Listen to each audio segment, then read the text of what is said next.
Hi guys, welcome to Bees Life in the US. 23, making them the perfect gifts for your friends, your family, and everyone you know. So go to mypillow.com or call the number on your screen. Use your promo code and you'll get huge discounts on all my pillow bedding products, including my Giza Green bed sheets. First one is $29.98. Get all your shopping done now while quantities last. Hello, here's your host, Stephen K. Bannon.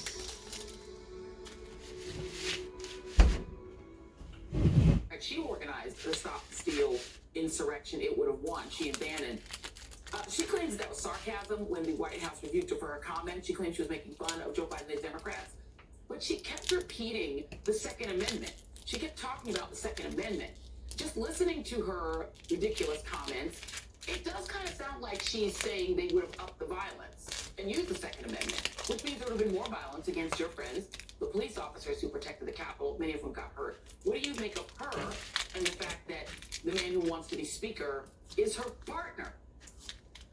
She's going to be in charge in a few weeks. Yeah, Joy, Marjorie Taylor Greene is going to be in charge in a few weeks because Kevin McCarthy struck a corrupt bargain with her so that he can be speaker. And so he's going to allow under their tent somebody who has this fever dream of an armed insurrection that is successful against the U.S. Capitol. And by the way, she didn't say that she was embarrassed or disappointed or disgusted by what happened at the U.S. Capitol. If anything, she was embarrassed and disgusted that it failed, and that she, if she was one of the lieutenants, would have ensured that it would have succeeded. Okay. But Kevin Is Swalwell right? Is Kevin McCarthy got a Faustian pact with you, and that the MSNBC nonstop? I could play 10 clips from MSNBC saying you're the de facto Speaker of the House, man. No, there's no deal. There's not been anything struck. I think Eric Swalwell is concerned because he's his committee assignments. That's probably what he's a little upset over. But no, I'm the same. Because of his behavior. Absolutely. The And a sexual relationship with a Chinese spy. Those are reasons to lose committee That's a assignments. problem, right? Yeah, it's a problem in everyone's mind. Should be a problem. But no, I'm so excited for the majority next. They had some fire breathers, Gavin Wax, and they had Vish, and they had some people before that were fire breathers. People I think were anticipating Marjorie Taylor Greene breathing fire for the entire 40 minutes. And your reference to the five families and to the meeting room every week. Your biggest fans, whether they were in supporters, whether they were in the audience on Saturday night and or the War Room Posse, love and have said, hey, you know, she's my girl because she is the fire breather, fire breathers. Their concern, I think, is that because you made, quite frankly, probably the most sophisticated argument for Kevin McCarthy to be speaker on Saturday night, right? About bringing the conference together and actually getting things done. And your reference to the five families with the meeting, people are concerned, is Marjorie Taylor Greene made a deal that she's now part of the apparatus? And yes, she still has her default position, are still the positions we like. We just heard her on the border, bringing the army, a guard for the cartels, take on the Mexican government, you know, sort those guys out. But is she now in the deal maker business and not the firebrand business now? No. And here's the way we need to look at it. I think about all the people that knock doors for all these campaigns across the country. I think about the business owners who went out of business during the COVID shutdowns. And the business owners now, they're barely hanging on because our economy is tumbling into recession and stagflation. And I'm thinking about all the kids who lost 2 years of education and who are being targeted with disgusting sexual immorality.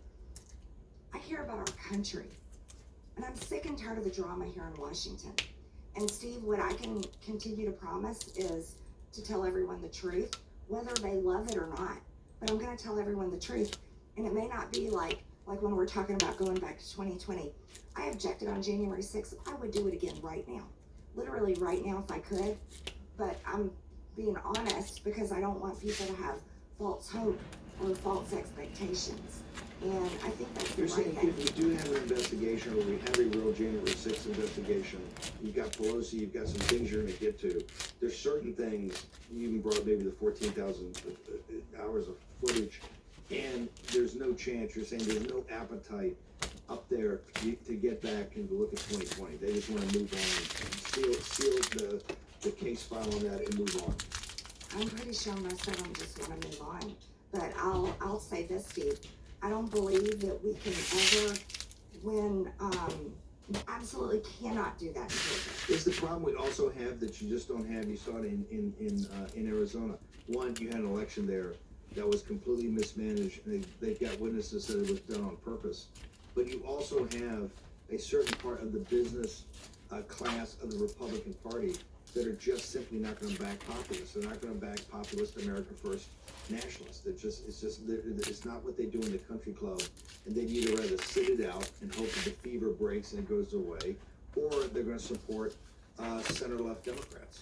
The problem is Mitch McConnell and Lindsey Graham and their consultants trying to run a campaign in Georgia just doesn't work. It just does not work. And the 30,000-foot view on what voters want in Georgia was the failure. That was the failure. And I mean, that is a deep, detailed discussion that we probably don't have time for today. But I'm going to tell you right now, they didn't have me going all over the state. My district turned out the highest percentage turnout for Herschel Walker in the state. The 14th district, yeah, where I campaigned for Herschel Walker, but I didn't campaign for him anywhere else. Another mistake they made is they ignored Atlanta. They ignored the inner cities. And that's, Republicans need to stop doing that. I'm tired of it. I'm tired of them ignoring the black communities in Atlanta. They need to get in there and explain, and I'm happy to go. What's your message to the African-American community in Atlanta? The message is the same message they already know. Democrats are a failure. Democrats keep them in poverty. Democrats keep the crime rate high. Democrats control the city of Atlanta, and the city of Atlanta is so corrupt, and it's embarrassing to our state. And talking to people on the ground, they're smart, but they keep controlling them. Stacey Abrams saying, oh, you know, we got to take care of you and make sure you have your right to vote, while she's insulting them to their face. Why won't Republicans go in there and take that message to the black community? I don't know what their problem is. They're scared to be real. And it's a shame. Let me go back. You're going to be on, right now, you think you're going to be in oversight, and what other committees go? And we'll talk about this audit, the audit in the Pentagon. How do we approve, do you believe, did you vote for the Defense Authorization Act? No, I didn't vote for the NDAA. You won the 35? Yes. Because it's too woke? It's too woke. Well, there was a good win getting the vaccine mandate out. I'm so for that. Our military has been used. I would love to see people reinstated as well. But there wasn't a guarantee that Lloyd Austin could bring that back. So that was a problem for me. The other part was money to Ukraine. More money to Ukraine in our defense spending. But Steve, the thing that I can't even comprehend, it's hard for me to wrap my brain around. 5 years in a row, the Pentagon has failed their audit, and they can account for $2.2 trillion from just the most recent audit. Now, I'm so excited because our Republican conference now supports an audit of Ukraine, and this is something that we're going to keep pushing for, and I'm so grateful to McCall that he actually brought my resolution and supported my resolution to audit Ukraine in the Foreign Affairs Committee, and every single Republican voted yes for the audit of Ukraine in that committee hearing, but every single board campaign. Sorting out live, one load at a time. Laundry today or Nick tomorrow. All decor sticker guys. Okay, bye bye guys. Don't forget to subscribe below and thumbs up to our channel, and check out our Bibsclusity in its EB and Mikari. And also check out our visual decor in its EB. Bye bye guys. See you to the next video. God bless you all. Bye.